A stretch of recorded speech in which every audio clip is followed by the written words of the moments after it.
Halo Brewokers, selamat datang di Kupas. Kita ulas film asik seru. Di video kali ini saya akan mengupas alur cerita film Aoba The Last Samurai tahun 2011.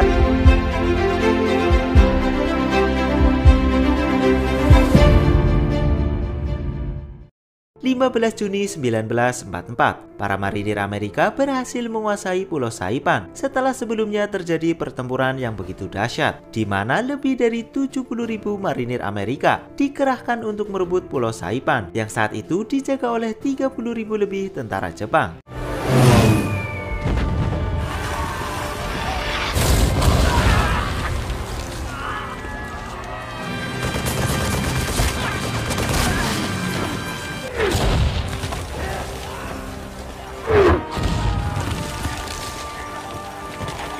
Alhasil para tentara Jepang yang kalah jumlah pun tidak bisa berbuat banyak. Sebagian besar dari mereka tewas karena serbuan marinir Amerika. Sedangkan beberapa yang selamat memilih untuk bersembunyi di Gunung Tapocau yang terletak di bagian tengah Pulau Saipan.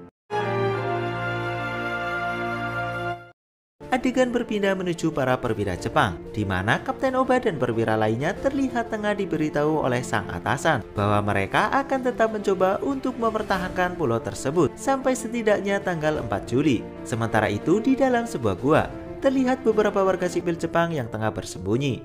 Namun tiba-tiba para marinir Amerika datang dan langsung membom gua tersebut. Merry Christmas, Nips!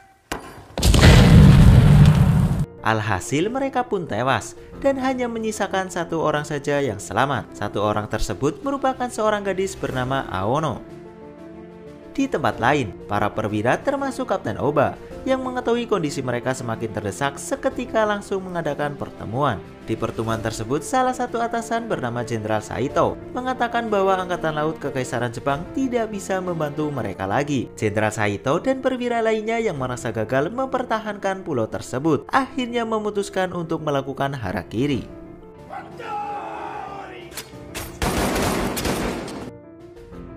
7 Juli 1944, setelah para perwira melakukan harakiri, para tentara Jepang di bawah pimpinan Kapten Oba memutuskan untuk menyerang para marinir Amerika. Ternyata saat itu Kapten Oba tidak ikut melakukan harakiri karena menurutnya cara tersebut bukanlah cara terbaik. Ia bertekad untuk tetap melawan para marinir Amerika meskipun mereka kalah jumlah. Dengan semangat yang luar biasa, 4.000 tentara Jepang yang tersisa akhirnya memberanikan diri untuk menyerang para marinir Amerika.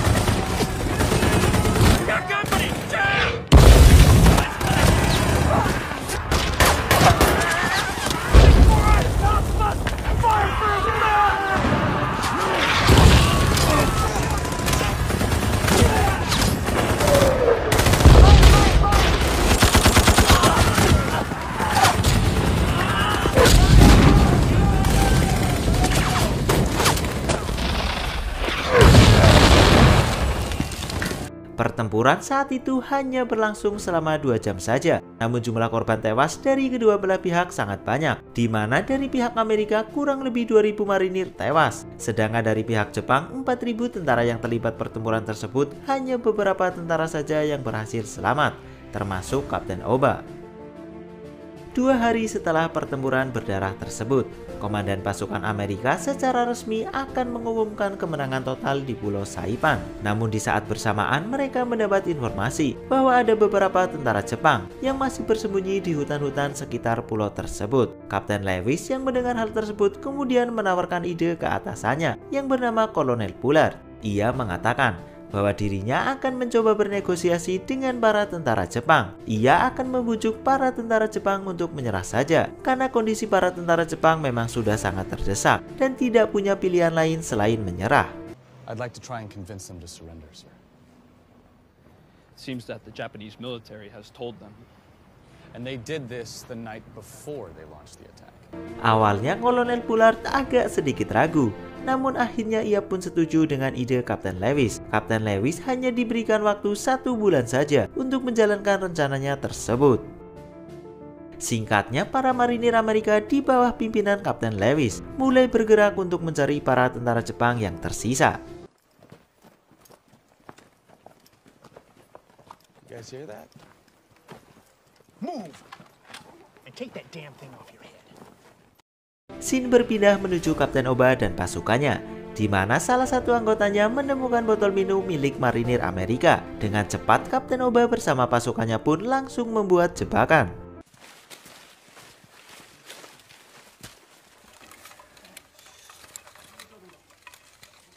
Dan benar saja, tidak lama kemudian para marinir Amerika mulai melintasi jalur tersebut. Namun ternyata para marinir Amerika menyadari bahwa ada jebakan di sekitar jalur tersebut. Alhasil semua marinir Amerika berhasil menghindari jebakan tersebut.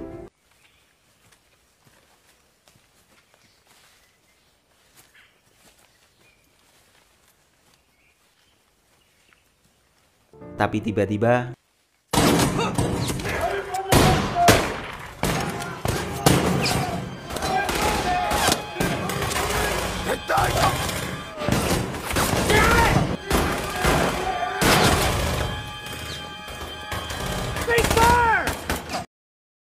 ternyata jebakan tersebut hanya untuk pengalihan saja. Para marinir Amerika pun berhasil masuk ke dalam perangkap yang Kapten Oba buat. Setelah itu, Kapten Oba dan pasukannya kembali melanjutkan perjalanan. Dan di tengah perjalanan, mereka menemukan sebuah pemukiman darurat yang dihuni oleh para warga sipil dan beberapa tentara Jepang. Saat itu, Kapten Oba diminta untuk menjadi pemimpin di pemukiman darurat tersebut. Namun dengan alasan untuk keamanan para warga sipil, ia pun menolaknya. Selain itu, ia juga mengatakan bahwa misi utamanya adalah membunuh musuh sebanyak mungkin. Dengan berat hati, ia dan pasukannya pun meninggalkan pemukiman tersebut dan melanjutkan bergerilya melawan marinir Amerika. Namun tidak lama terlihat pesawat Amerika yang sedang menuju pemukiman darurat tersebut.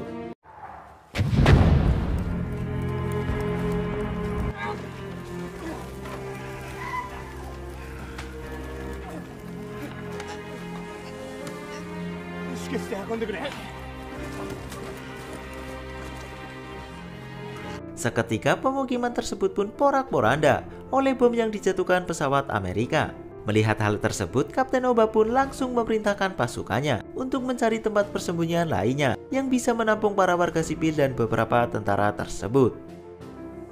Tempat persembunyian baru pun ditemukan dan para warga sipil beserta tentara Jepang dikumpulkan. Mereka semua diberitahu bahwa ada 3 lokasi yang akan digunakan sebagai tempat persembunyian mereka, di mana lokasi pertama terletak di tempat yang saat ini mereka gunakan untuk berkumpul, sedangkan lokasi yang kedua terletak di ngarai barat Gunung Tapocau, dan lokasi yang terakhir terletak di goa-goa.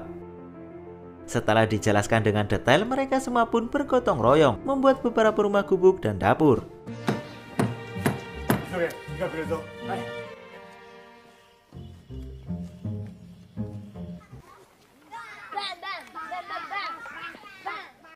Di hari berikutnya, beberapa tentara Jepang secara tidak sengaja melihat 2 marinir Amerika yang tengah melakukan patroli di dekat lokasi persembunyian yang pertama. Dengan segera, tentara tersebut langsung melaporkannya ke Kapten Oba, dan Kapten Oba mengatakan bahwa mereka semua akan pindah ke lokasi persembunyian yang kedua dengan tujuan agar tidak ketahuan oleh para marinir Amerika. Singkat cerita, Kapten Lewis dan pasukannya terus mencari keberadaan para tentara Jepang, hingga akhirnya mereka pun sampai di lokasi persembunyian yang pertama dari para tentara Jepang dan warga sipil. Namun sayangnya lokasi tersebut sudah kosong dan tidak ada satupun warga sipil maupun tentara Jepang. Dan saat salah satu marinir Amerika akan mengambil air di dekat goa, tiba-tiba terjadi ledakan. Ternyata Kapten Oba memerintahkan bawahannya untuk membuat jebakan tersebut. Akibat jebakan tersebut, beberapa anggota Kapten Lewis pun terluka parah. Bahkan salah satu di antaranya harus tewas. Kejadian tersebut membuat Kolonel Bullard sangat marah. I'm hearing some kind of nonsense that all enemy hostilities have ceased on this island. I have a problem. Gentlemen, we will hunt. Gone straight to hell in under a week. Kemarahannya bertambah ketika ia mendengar kabar bahwa ada perwira Jepang berpangkat kapten yang memiliki kemampuan dan strategi yang sangat hebat, serta dijuluki sebagai sang rubah cerdik. Ia benar-benar geram dengan kabar tersebut dan bertekad akan menghabisi semua tentara Jepang yang tersisa. Sampai-sampai ia pun mengerahkan semua marinir yang ada di markas untuk menghabisi tentara Jepang yang tersisa. And I know I have your assurances that every last one of them will be flushed out.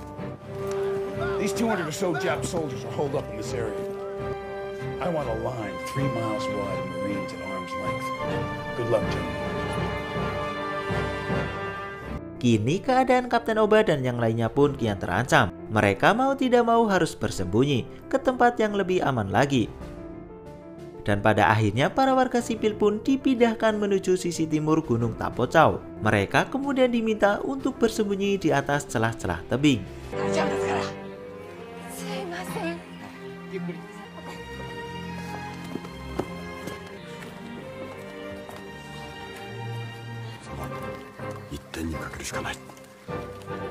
Para marinir Amerika pun terus menyusuri setiap bagian Gunung Tapocau. Bahkan mereka juga mengerahkan pesawat.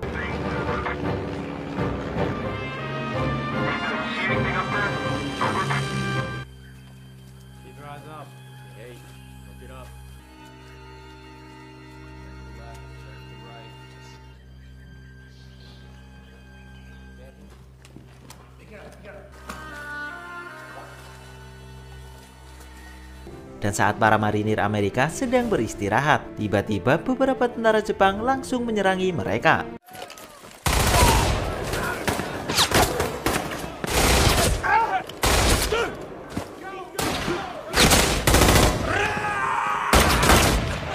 Behind the rock! Move it up to the right!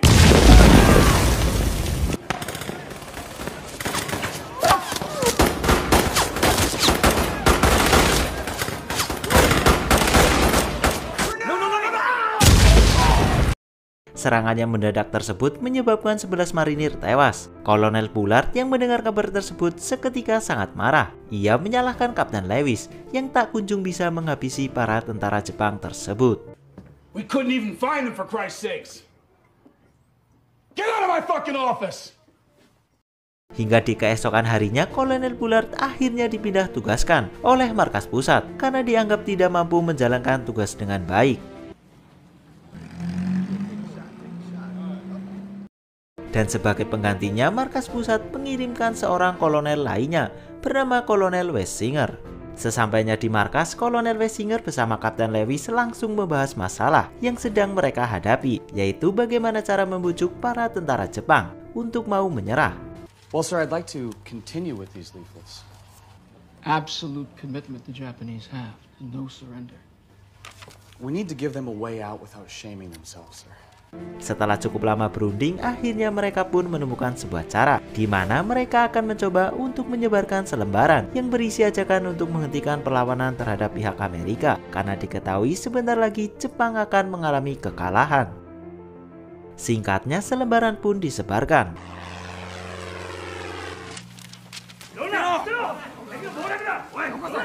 Namun cara tersebut ternyata tidak berhasil. Kapten Oba dan pasukannya tetap kekeh tidak mau menyerah. Cara lain pun digunakan, di mana Kapten Lewis mengirimkan seorang warga sipil Jepang yang ada di camp Susupe untuk mendatangi tempat persembunyian Kapten Oba dan kemudian mencoba membujuknya.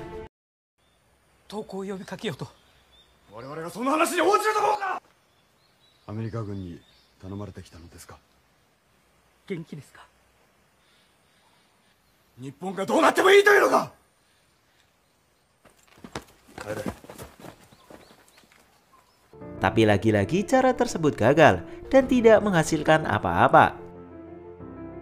Esok harinya Kapten Lewis yang pantang menyerah kembali menyusun rencana lain, di mana kali ini ia bersama seorang warga sipil Jepang bernama Motoki akan mencoba untuk memberikan beberapa suplai makanan dan obat-obatan kepada Kapten Oba di dekat camp Susupe.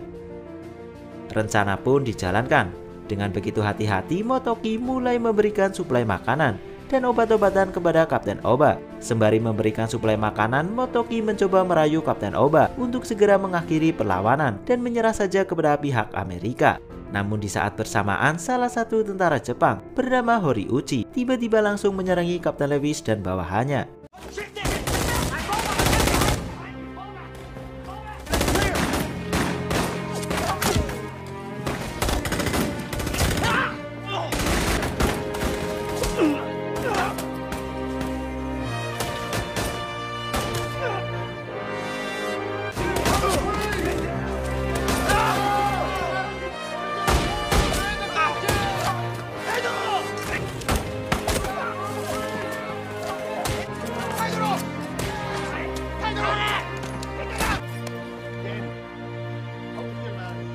Pada akhirnya cara tersebut kembali gagal dan justru menewaskan Horiuchi beserta satu tentara Jepang lainnya. Setelah kejadian tersebut, Kapten Oba semakin dilema, hingga akhirnya ia memerintahkan para warga sipil yang ada di tempat persembunyian untuk menyerah dan menuju kamp Susupe. Sementara Kapten Oba dan pasukannya akan terus berjuang hingga titik darah penghabisan. Dengan membawa kain putih, para warga sipil pun mulai berangkat menuju kamp Susupe.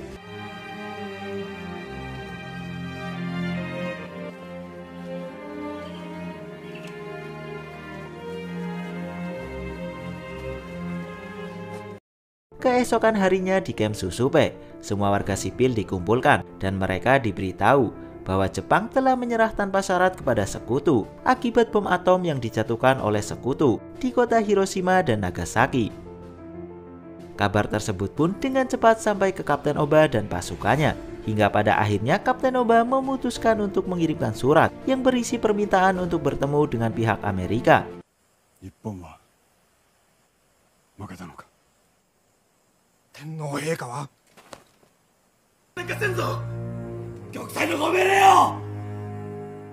Kapten Lewis dan Motoki saat itu dipercaya oleh Kolonel Wessinger untuk bertemu dengan Kapten Oba.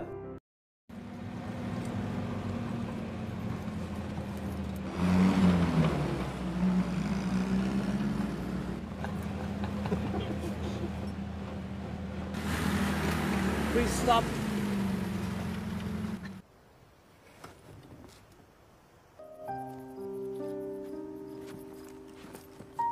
Pertemuan pun terjadi dan mereka mulai mengobrol satu sama lain.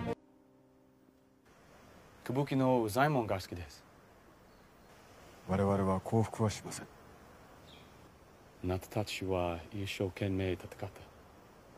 Teikoku gunjin wa joukan no meirei ga zettai desu. Hingga akhirnya Kapten Oba pun setuju untuk mengakhiri perlawanan terhadap pihak Amerika. Namun di saat bersamaan, Motoki tiba-tiba ditembak oleh salah satu anggota pasukan Kapten Oba yang menolak untuk menyerah. Tembakan tersebut membuat Motoki tewas.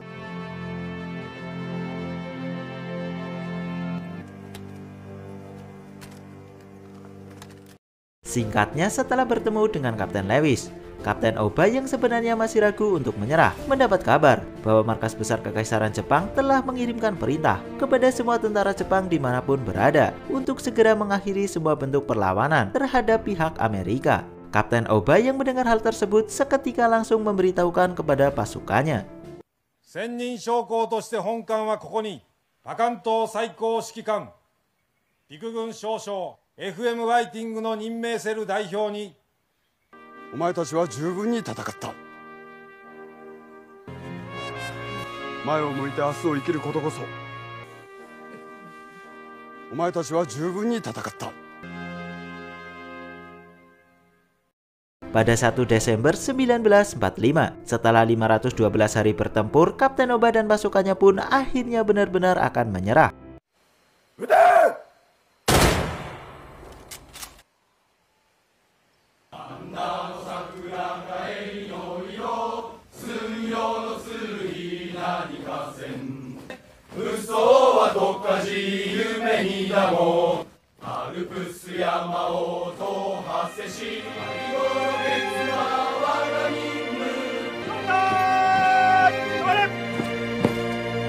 Saat itu Kapten Oba dan pasukannya disambut dengan begitu hormat oleh para marinir Amerika.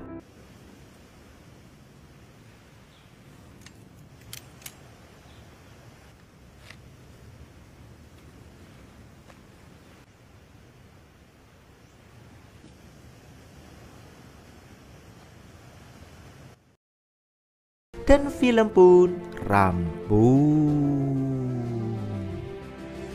Baiklah, itu dia alur cerita film Oba The Last Samurai. Jika kalian suka dengan video ini, silahkan tinggalkan like. Dan jangan lupa subscribe channel ini, serta nyalain notifikasinya. Saya Richie pamit, salam Brewokers.